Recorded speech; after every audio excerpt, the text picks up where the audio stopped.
Di dalam sumpah ini ada beberapa bahagian. Yang pertama namanya sumpah yamin al-munaqad, yang yang jadi. Kemudian namanya sumpah ghamus, sumpah yang menjerumuskan orang yang bersumpah ke dalam adab.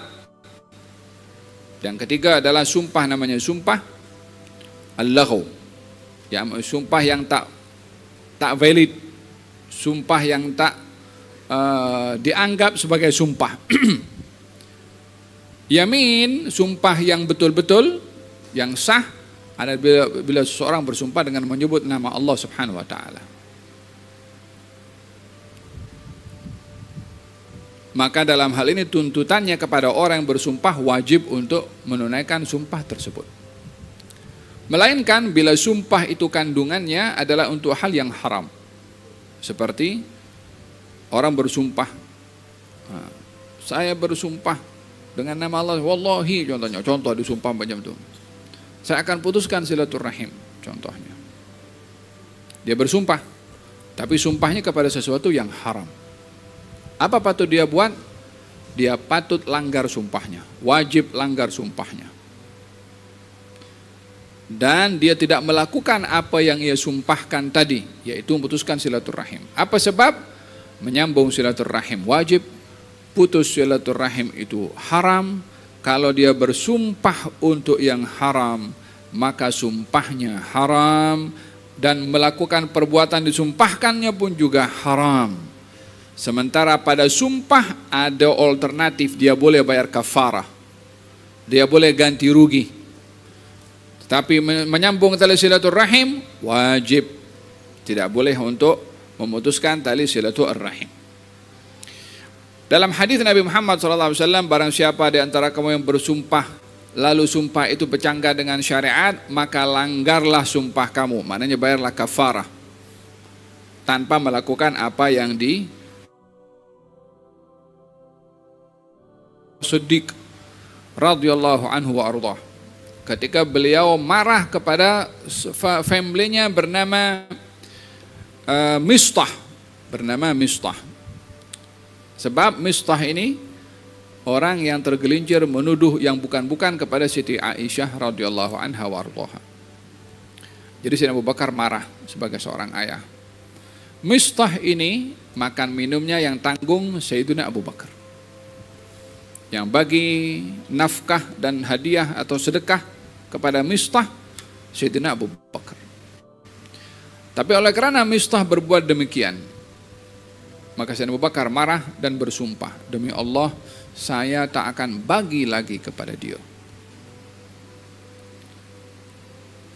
Maka turun firman Allah menegur kepada Sayyidina Abu Bakar As-Siddiq, wala ya'tali ulul fadli minkum was-sa'ati ayyutu ulil qurba.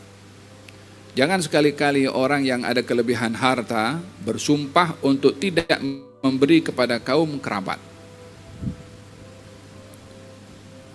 Maka teguran itu dari Allah kepada Sayyidina Abu Bakar As-Siddiq. Sayyidina Abu Bakar As-Siddiq terus ganti sumpahnya tadi dengan membayar kafarah,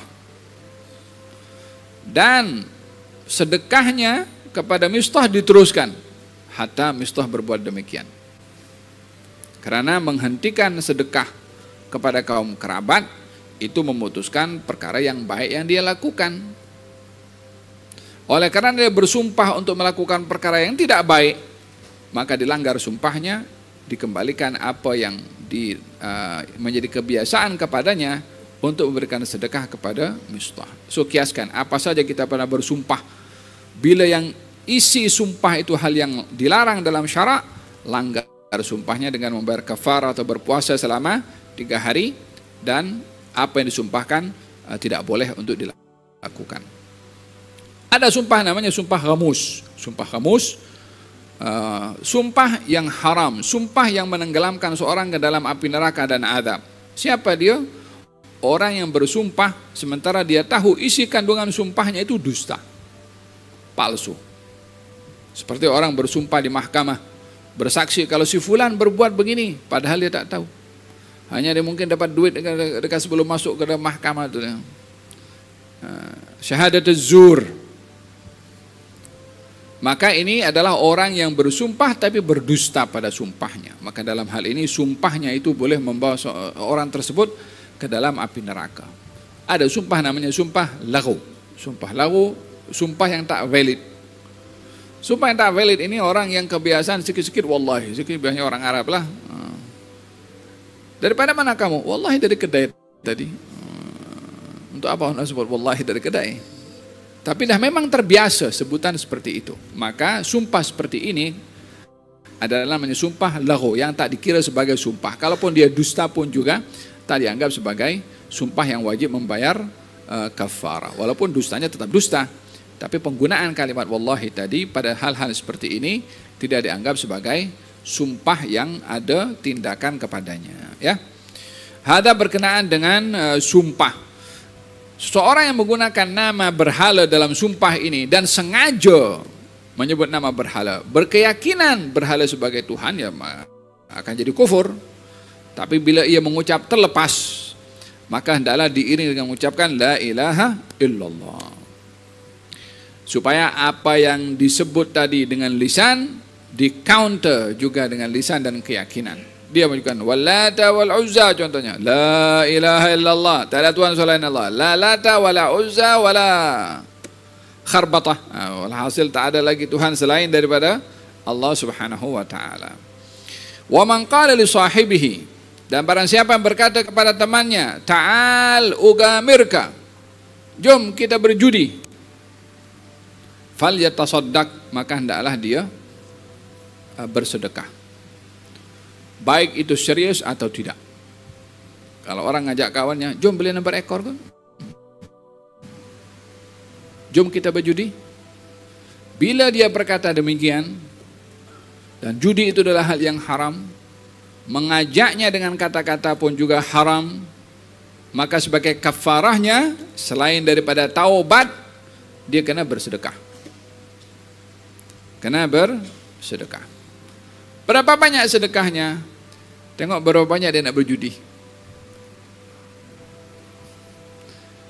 Kalau dia berjudi dengan 1 million, ya Allah sedekah 1 million. Ada dua pendapat ulama. Berapa banyak dia mesti bersedekah. Satu mengatakan sejumlah mana dia akan berjudi, sejumlah itu dia akan bersedekah. Dan itu pendapat yang berat. Pendapat yang kedua tidak, dia bersedekah seberapa mungkin dia boleh bersedekah sebagai kafarah atas kata-katanya mengajak orang lain untuk berjudi. Karena judi adalah perbuatan yang haram, dikatakan rijsun min amali syaitan. Sebagai kotoran daripada perbuatannya syaitan. Di sini ulama berbeza pendapat, sedekahnya ini adalah wajib atau sunnah. Pendapat yang mengatakan ini perintah daripada Nabi SAW, maka ia dalil wujub. Wajib dia akan bersedekah. Walaupun kadarnya berbeza sebagaimana saya sebutkan tadi. Fal yatasaddaq, tapi intinya adalah mesti bertaubat terlebih dahulu karena dosa tidak akan mungkin dihapus kecuali dengan an-nadam, menyesal daripada perbuatan dosa itu. Gerak.